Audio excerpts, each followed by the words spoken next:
Hindi ko alam kung saan magsisimula.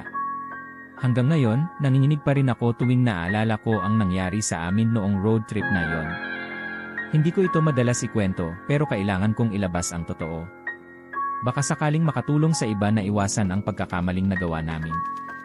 Ako si Lina, at 3 kami sa barkada, sina Paolo, Andre, at Maya na nagplano ng weekend road trip para makatakas lang sa ingay ng lungsod.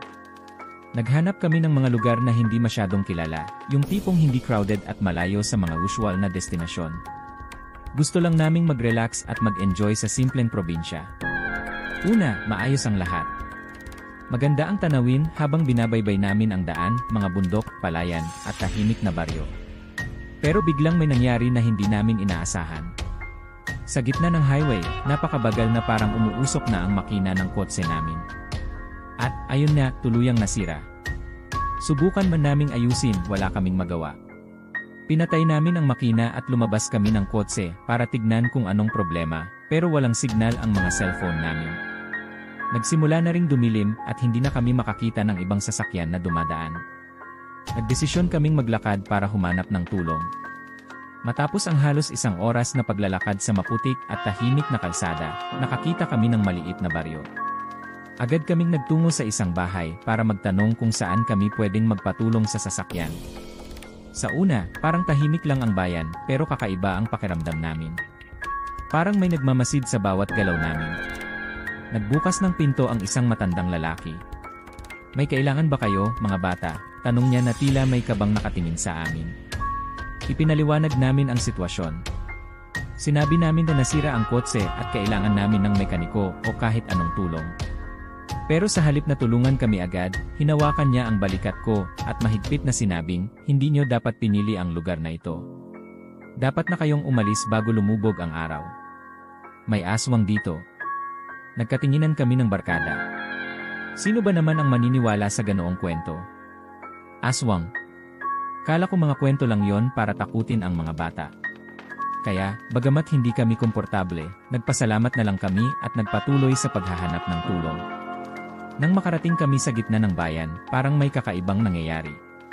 Walang kabataan, walang ingay, at parang lahat ng tao ay nasa loob ng kanilang mga bahay.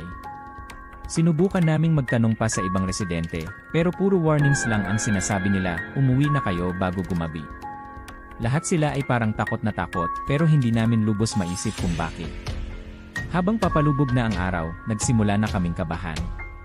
Bumabalik-balik sa isip ko ang sinabi ng matandang lalaki, ang aswang. Tila bawat tunog ng hangin o kaluskos ng mga dahon sa paligid ay parang may banta. Nagdesisyon kaming bumalik na lang sa kotse at doon maghintay ng umaga. Pabalik na kami sa daan nang biglang nawala si Maya. Isang saglit lang kaming tumigil para magpahinga, pero nang lingunin namin siya, wala na siya sa tabi namin. Nagsimula kaming maghanap, tinatawag ang pangalan niya, pero parang nilamon siya ng dilim. Sobrang tahimik ng paligid, maliban sa kakaibang tunog ng hangin. May narinig kaming parang pakpak na pumapagaspas mula sa itaas.